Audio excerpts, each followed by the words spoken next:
sa isang rest house na nakatayo mismo sa likod ng bahay namin. So, ang rest house na to ay itinayo 6 na taon na ang nakalipas. Ang nagmamay-ari naman ng rest house na ito ay nasa Manila na at doon at naghahanap buhay. Doon po siya naghahanap buhay. So, ang caretaker naman ng bahay na to is ang kapatid ng mama ko. Ang kapatid ng mama ko, siya po ang naging daan upang maipatayo yung bahay na to, ang rest house na ito. So, ang may-ari ng rest house na yun ay family friend lang at hindi po namin kaano-ano. So, simulan natin kung ano nga ba ang meron sa rest house na to at kung bakit ito ang napili kong ibahagi sa inyo. Dati kasi, ang tinatayuan ng bahay na to ay punong-puno ng iba't ibang kahoy, may kawayan, meron ding malalaking damo o mahahabang damo, at hiblib ang lugar na ito. Sobrang hiblib at para ng gubat pero hindi siya malayo sa kalsada. Malapit lang. Dati kasi may isang babae na nabuntis at hindi pinanagutan ng lalaki. At ito ay nagbiti sa punong mangga. At ang punong mangga na yon ay pinutol na dahil pinatayuan ng rest house. At sa gitna mismo ng rest house na yon ay ang puno na pinutol kung saan nagbiti yung babae.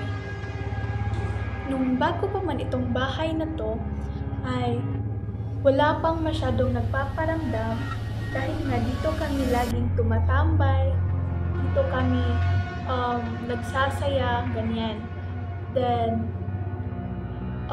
after 3 years, is sinarado nilalak na palagi ng kapatid ng mama ko yung bahay kaya hindi na matao, wala nang istorbo sa bahay na yun.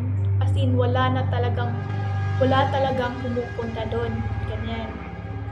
Then, isang araw, may isang dayo na asawa yun ng isang pintor na na-assign dito din sa kapitbahay namin. So, tiningnan niya yung bahay.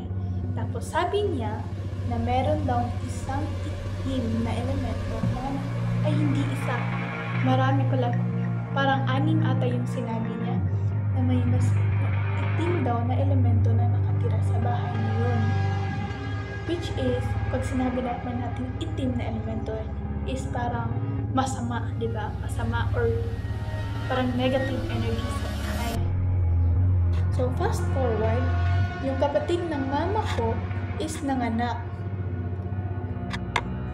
Pagkatapos ng yung mga anak ay 1 buwan silang tumira dun sa bahay na yon dahil nga hindi nila kayang tumira sa bahay ng lola ko kasi dahil nga naninigarilyo at bawal yun sa bata.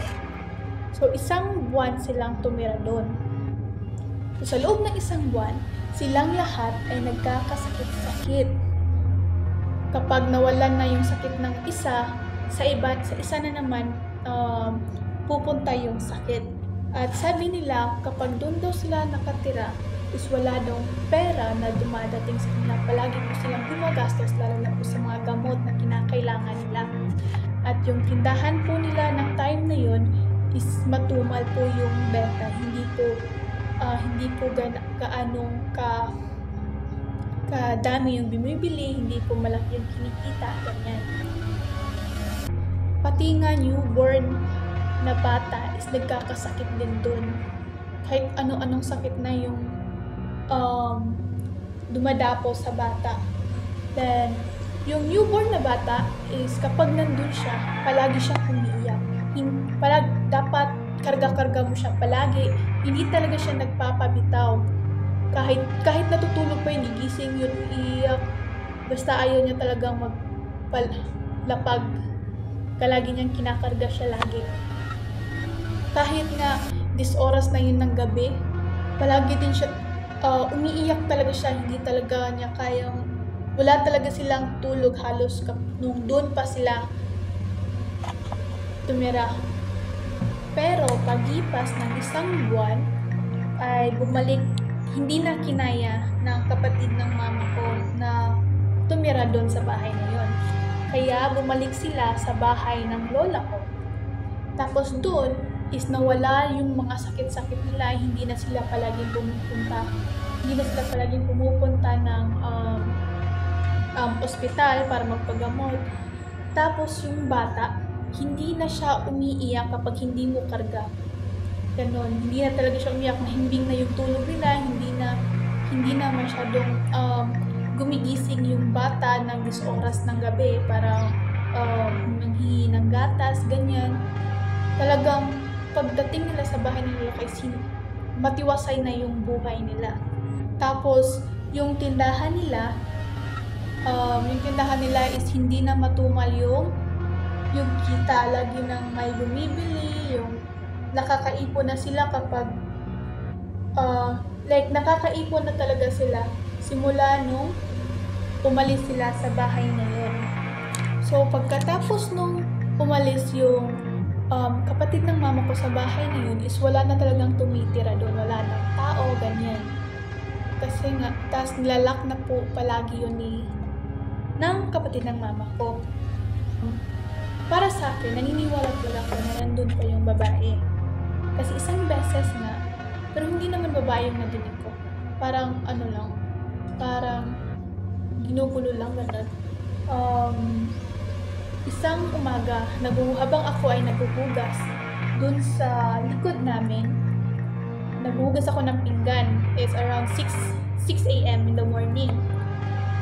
So habang naghuhugas ako, may narinig ako mismo sa loob ng bahay na para bang ina-unlock niya yung mga lock sa loob. Ipapakita ko dito yung lock. Ayan. So yung mga lock na yan is parang ginaganon, pinaglalaroan. Pero yun na nga, nag-wonder ako kung bakit may ganun, wala namang tao sa loob. Diba? So ayun, binaliwala ko kasi nga baka guni-guni ko lang yun, ganyan. Pero marami na nagsasabi dito sa amin na may kakaiba talaga sa bahay na yun. Kaya may isang albularyo na pumunta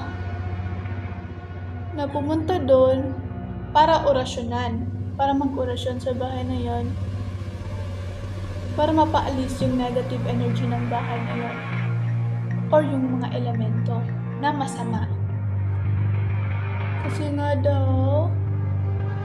Kasi nga sayang daw yung bahay. Kasi yung bahay talaga sobrang ganda. Sobrang ganda, parang hindi talaga siya rest house. Hindi tingnan mo. Tapos, isang madaling araw ay nagising ako. Doon ako natulog sa bahay namin o sa kwarto ko na which is 20 to 30 steps away lang sa bahay or sa rest house na yun. So, di ba nga, pinaalis niya na yun kasi nasayang daw yung bahay. So, pagkatapos nun, ayun, nagising ako ng madaling araw. Tapos, pagtingin ko sa phone ko kung anong oras, is nasa 3:29 a.m. ng umaga. So, habang, parang kasi ako, may insomnia kasi ako, ganyan. Tapos, may narinig ako sa labas mismo ng rest house na yun, na umahagulgol, umiiyak na babae. Sa labas mismo. Tapos, maya-maya is nawawala yung boses niya. Tapos, minsan bumabalik na naman. Ganyan. So, para sa akin talaga is, siguro, lumabas man yun, napalabas man ng albularyo yun, pero, para sa akin is, nandyan lang talaga siya sa paligid ng bahay. And, nangyari yun, this year lang talaga. Habang pinapatayo tong bahay na to. Yung bahay kasi na to sa kapatid ng mama ko, nagpatayo na siya ng kanyang bahay. Dahil ayaw niya na talaga bumalik sa bahay. So, ayun na nga. Sana hindi na maulit din. At hindi na magparamdam yung babae na yon. Kasi gustong-gusto ko pa naman tumambay sa bahay na yun. And, yun lang. And let me finish this whole thing.